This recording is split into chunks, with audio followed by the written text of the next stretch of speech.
ñu gis ne violence scolaire bëri na ci école yi parce que dañuy gis élève boo xamante ne dafa xeex ak professeur am wala élèves yi seen biir bopp ñuy xeex alors que école c'est un lieu boo xamante ni pour jàng la yow ban jàngat nga def par rapport ak loolu. waaw loolu du yoon ndax sa professeur da nga ko war a tarbiyu ndax ku lay jox xam-xam lu mu ndaw da nga ko war a tarbiyu loolu mooy yoon mais bu ñu demee ba élèves di xeex ak professeurs yi mais parfois tamit professeurs yi ñoom ñooy tooñ élèves yi ndax professeur léegi du ñu ñam si jàngale kese dañuy bëgg a jàngale ak leneen ndax mbaam bu dabee fasu naaru góor rek si doxin bi la. loolu la élève bu la yabee rek yow yaa ko may mais boo ñëwee def li la war jàngale li nga war a jàngale dem ñibbi yaa ngi élève bi yabee du fa mun jóg loolu kese la. nit ki moom boo ñëwee ci école nga gis prof boo xamante ne mën na la papa war nga ko war a mën a respecté jox ko xoolee ko comme bëtu baay parce que nit ki bu nekkee boo ko comme kër ga ni ngay xoolee sa papa xam nga sa papa du wax kër ga nga tontu ko wala mu wax saaga la nga delloo ko kon boo jàppee ne professeur bi sa papa la yenn yi du ci am. élève bi tam professeur bi tam war naa mën a jàppee élève bi comme doomam parce que sa doom ci biir kër ga des fois nga woo ko nag su fekkee dafa def ay erreur nga woo ko ne ko lii ak lii mais moo gën a xaw di saagante wala ñuy dóorante c'est pas normal. Bon, c'est une question très complexe et ça ne date pas d'aujourd'hui. Je pense que déjà Mariama Ba dans son livre qui est édité il y a plus d'une trentaine de cela, faisait la remarque que le rêve d'une ascension sociale plus grande poussait les parents à donner plus d'éducation que de savoir. J'ai cité. Ensuite, il est très important de préciser que les violences ne se présentent pas qu'à l'école. Que c'est toute la société qu'il faudrait revoir. Bon, maintenant, pour en revenir à l'école, il est regrettable que des camarades de classe en arrivent à ce niveau. Et il faut peut-être que chacune des parties qui tournent autour de l'élève revoie sa copie. yow ban jàngat nga am par rapport ak loolu parce que école tamit du lieu boo xamante ne nii lieu violence la. waaw c'est-à-dire que affaire yi léegi dafa changé quoi parce que léegi élèves en général duñ comporté wu comme des vrais élèves quoi parce que ay gis élève boo xam c'est très rare mu sol blouse affaire yooyu noonu xam nga léegi yooyu yëpp ay provocation la yoo xamante ni xam nga envers professeur bi après mooy loolu noonu quoi mën na la après professeur bi mën na la wax nga sol blouse nga bañ affaire yooyu noonu xam nga après tamit benn instant tamit professeurs yi am nañ ci pas de responsabilité parce que en général tamit professeurs yi duñ comportement bu ñu war a am tamit benn instant du question de dara mais tamit duñ ko am quoi dañuy xam dañuy ñëw seen kanamu élèves yi après xam comme genre dañuy wàññi seen garde quoi te en fait professeur en général da nga ko daan gis xam nga da ngay sax daw mais léegi pour élèves yi ñoo ñemee professeurs yi tamit xam nga ibil leen seen kanam ba mu ëpp quoi benn instant xam nga loolu tamit élèves yi tamit ñoom ñoo war a comporter comme des vrais élèves quoi mais léegi da ngay gis élèves yoo xamante ne dañuy ñëw tendance dañuy def léegi concours sañse xam nga concours téléphone iPhone yi fii affaire yooyu noonu xam te fii nii pour xam-xam mooñ fi indi quoi xam-xam mooñ fi tax a jóg affaire yooyu noonu mais da ngay gis ni léegi élèves yi léegi loolu yiteelu leen sax da ngay gis élève boo xam ne du def cours day ñëw mën na ñëw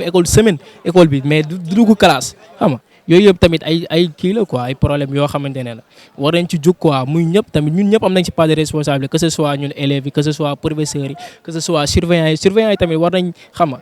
gën a am benn rigueur bi tamit quoi xam nga ku absenté ñu woo sa ay parents affaire yooyu parce que booy inscrire fiche bi ñu lay jox noonu dañ ci bind say numéro parents lépp quoi ñoom tamit war nañ di ci gën a taxaw quoi en fait.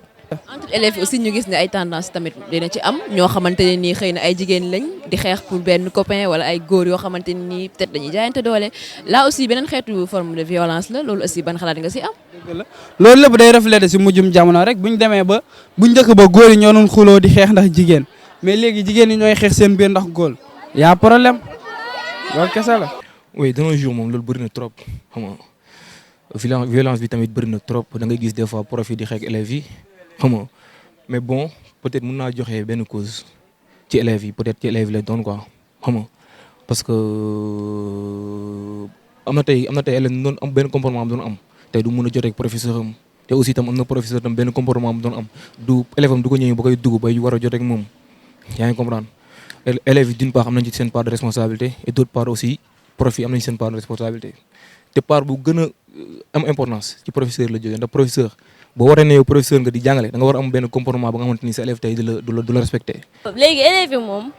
lu ci bari ñëwuñu ci école pour jàng di parfois da ngay gis ni di ñëw ndax di farantu daal moo ëpp léegi ci école en plus tamit ñuy xeex ndax góor te loolu moom ça ne se fait pas yow jàng lañ la sant sa yaay jàng la sant jàngal nga def sa devoir waaw ndax góor moom du la yóbbu fenn boo xeexee ndax góor sa avenir rek ngay yàq ñu xam comme ça ku la war a xamal la ku la war a xamal la jàng mooy base bi ku la wax leneen lu dul jàngal waxu la dëgg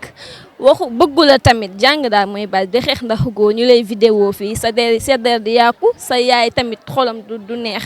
te moom jàng la séentoo donc jàng war a def xeex yi daa am benn sens. récemment comme que ni nga ko waxee gis nañ ko benn vidéo ñaari xale jigéen doom xeex na góor parce que en fait jigéen ñi léegi dañuy ñëw école ñëw pour jàng en fait dañuy ñëw sol nu mu leen neexee di jaayu xam nga di xool yenn xale góor jaay taar yi di leen gën a jege quoi duñ jàng même da ngay gis sax nit ñi dañuy nekk def cours ñi ngi ne ci village du photo wala def yenn affaires yi quoi te dama leen bëgg a jàll benn message ma leen wax mooy élèves fii école bi dañoo ñëw pour jàng tey jii chaque ku ne mën nga gérer sa avenir après muy góor muy jigéen lii lépp du wees am farantu wala yëpp mais les diplômes d'abord le savoir d'abord loolu la ñu war a njëkk a jiital seen bopp affaire farantu ce sont des détails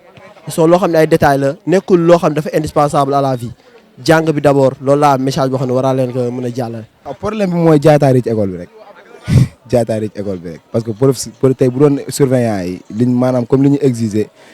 soluñ wi loolu noonu yëpp buñ ko tere woon comme auparavant à l'époque li amoon xam nga. jàng correctement avec des tenues correctement genre bu amoon dara bañ a am donc mën naa wax ni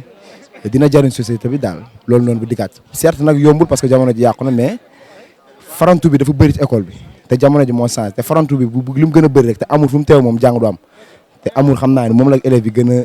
dugg jamono ji que wàllum njàng daal waaw. école c'est un lieu d'enseignement école maanaam lieu boo xamante ne da nga fay war a sàkku xam-xam la est-ce que yow selon toi l'école a raté sa vocation wala. absolument ndax léegi gars yi ñëwatuñ fi pour am xam-xam kese ndax léegi école bi ñu bëri am xam-xam moo leen fi andi woon mais dañuy dem ba léegi am xam-xam boobu day mujjee jur leneen ndax xam-xam bi nuñ koy amee day mujjee jur leneen envers seen professeurs yi envers suñu biir sax ñun élèves yi ndax léegi fii temple du savoir la war a doon mais léegi da nga fiy ñëw am xam-xam peut-être di nga am xam-xam mais doo yem si xam-xam boobu kese dañ lay jox xam-xam boobu xamaale la leneen te loolu du si professeurs yi mais entre élèves yi suñu biir quoi yamatuñ si jàng kese wàcc dem ñibbi day am leneen lu xew si biir école bi. comme yeneen exactement ndax mën nga ko énumérer. ndax mën naa ko énumérer parfois comme élèves dañuy pare jàng ni wàcc war a ñibbi mais duñ ñibbi fi la ñuy toog am na ñoo xam ne nag xam nga foo gis lu baax rek am na lu bon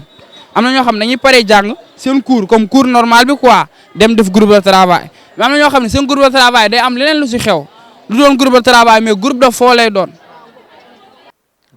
Nous les enseignants, c'est avec nous que les élèves passent une bonne partie de leur temps. Nous avons un rôle à jouer. D'abord en nous montrant nous-mêmes en modèle, pour que l'enseignant présente un modèle que l'élève peut copier. Mais aujourd'hui, malheureusement, on constate que beaucoup d'enseignants le font, mais que d'autres peinent à se mettre à ce niveau. Ça, c'est un premier problème. Maintenant, l'autre partie qui doit vraiment se mobiliser, c'est les parents. La démission des parents, c'est un constat qui a été établi il y a longtemps de cela. Aujourd'hui, les parents courent plus derrière la dépense quotidienne que derrière toute autre chose. Et ça fait que l'éducation de leurs enfants pêche. Pour moi, la violence, il faut arrêter. Parce que pour moi, prof ak élève ñoom ñoo bokk benn milieu bu ñu nekk kon pour man dañu war a jàppalante yaa ngi comprendre élèves yi tamit xam ne prof bi moom mu jàppee ko daal comme parent wam jàppee ko comme fekkoon yaayam la wala papaam mu jàppee ko comme noonu élève prof bi tamit jàppee élèves yi comme seen ay doom parce que jàppalante rek bu ñu jàppalantewul dara du dem bu nekk kii di xëccante fii kii di xëccante fii du dem violence bi day gën a bari mooy loolu pour man daal dañoo war a jàppalante. école moom boo xasee ba ne école nga nekk booy bu ñëwee pour jàng si warul am affaire d'amour quoi mais de nos jours moom loolu moo yàq école yi gars yi ñoo di jàng si mais da ngay gis ay copains copines ci école yi xam nga te jigéen ñi tamit tey mun naa man damay am copine mais peut-être mun naa bañ a am copine bu nekk ci école bi tu vois mais tey comme ça sama benn copain mun na fa am copine ñoom ñaar ñu xaritoo et tout xam nga jigéen foo ko fekk day bëgg affaire de tiisante affaire de gaaru walante loolu mooy andi yenn problème yooyu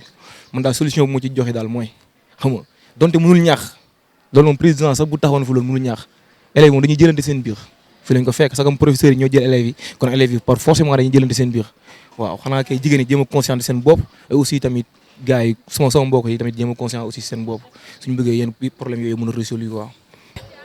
entre élèves aussi parfois dem violence parce que dañuy xeex forme parfois ay clan ci école bi di xeex yooyu noonu yow ban jàngat nga def ci par rapport ak loolu. waaw loolu yëpp farantu gu bari la rek bu nekk ci école bi di farantu di xeex ñii di xeex ndax far ñii di xeex ndax lii te pour man élèves yi jàng moo leen fi and dañu war a jàng après bu ñu demee lu ñuy def ñu def ko ailleurs mais pas ñu nekk ci école bi di xeex ndax affaire duñu xeex sax lu am important duñu xeex ndax ay note de ay far la ñuy xëccoo yow yaa jël sama far yaa jël sama far alors que loolu amul importance pour man. jàng daal moo leen fi andi seen parents loolu la leen sant ñu dem ñu jàng ñu jàng après le reste ñu dem def ko daal parce que seen vie la. ñu gis ne aussi y a des élèves yoo xamante ne nii dañuy ñëw école di def li nga xamante ne parantu ba mu jaral leen ñu xeex entre élèves jàngat ga ci am ak ban message yooyu nag parce que école du pour loolu je pense. nit ki moom soo fekkee nekkee ci benn milieu bëggoo ci dara mën ngaa bàyyi balaa ngaa yàq dara ñeneen ñi parce que élève bu fi toogee di xuloo di xeex ak ay moromam ñu naan mu ngi jàng di yàq dara élève alors que moom du élève ñëwul pour jàng dafa ñëw pour foo dem toog seen kër wala mu uti beneen métier moo gën mu ñëw ci école bi di farantu wala ñuy nekk di xeexante xuloo amul sens lenn moo ñu fi andi xëy 8h wàcc 16h ñëw jàng si dem ñibbi kon c'est simple boo ñëwee classe war ngaa mën a am benn comportement boo xamante ne rafet na daal moo gën ngay nekk ci école bi di xuloo wala ngay nekk di xeex boo bëggul bawal moo gën ngay yàqal ñoo xamante ne bëgg nañu nga yàq deru élève naan élève la alors que yow moom bokkoo ci sax. nit ku nekk fooy xeexee tamit da nga koy xam quoi école du lieu boo xamee ne pour xeex la pour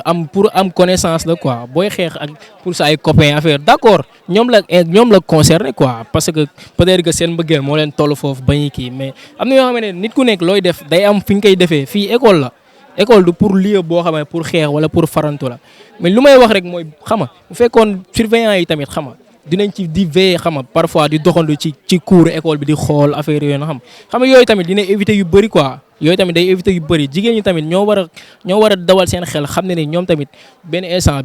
ëllëg ñoom ñooy nekk suñu ay yaay affaire yooyu noonu xam nga ñaa ñoo ngi noonu déjà instant yi am nañ way boo xam ne du fay xam nga instant yi ku nekk si lay débat affaire yooyu noonu ñoom tamit ñoo war a dawal compréhension quoi parce que tamit xam nga nit ku nekk da nga war a utiliser sa raison ci xam nga ci lu baax quoi soo utiliser sa raison da ngay utiliser si loo xamante ne parfois nga bëgg a def dara nga ne non lii su ma ko defee fii ak fii xam nga lii moo ma ci mën a fekk affaire yooyu noonu loolu noonu amul benn sens quoi mu ngi noonu xam nga seen ay parents dañ koy gis seen ay mbokk dañ koy gis après xam nga Roussel day ñëw quoi loolu noonu c'est à éviter quoi franchement loolu moom c'est pas bon quoi en fait. problème école bëri na gis nañ aussi ay grève am na.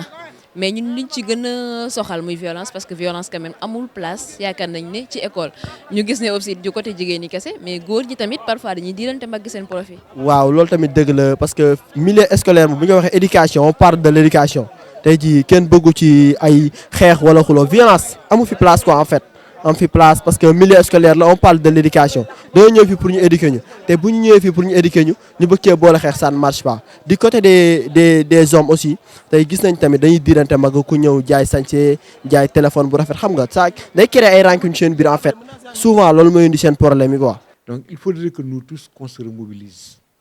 que chacun apporte sa part dans ce travail pour qu'on reprenne notre société. Mais il est quand même aussi important de préciser que si on compare le Sénégal à d'autres pays, bon, personne ne peut justifier la violence, mais le Sénégal peut quand même se glorifier d'avoir beaucoup d'avance par rapport à d'autres nations sur ce plan-là. Si vous allez par exemple aux États-Unis, il y a des établissements où on fouille les élèves avant leur entrée, mais où il y a quand même des violences. Dans d'autres pays, c'est d'autres phénomènes que nous voyons. Maintenant, dans la société sénégalaise, sur laquelle certains de nos ancêtres exercent un effet structurant dans l'éducation, on peut se glorifier par la présence des daïres, la présence des groupes sociaux, où beaucoup de nos élèves reçoivent une bonne éducation. On peut se glorifier que par la présence de ces structures-là, que le Sénégal ait pris une large avance sur d'autres pays. Mais ça n'empêche que vraiment, il nous faut continuer le combat, bon, sans cesse attirer l'attention des jeunes sur leurs responsabilités, qu'ils comprennent que le Sénégal de demain, ce sont eux. Et que chacun d'entre eux peut devenir n'importe quoi dans ce pays. Et que vraiment, ils doivent plutôt essayer de se battre de toutes leurs forces pour se faire une place au soleil et mettre la violence à l'écart. La violence ne sert à rien. Vraiment se poignarder, se battre, etc. Il faut qu'ils se posent à chaque fois la question de savoir où est-ce que ça peut nous mener et à quoi ça peut nous servir. Ça ne sert à rien du tout et ça ne mène nulle part de bon.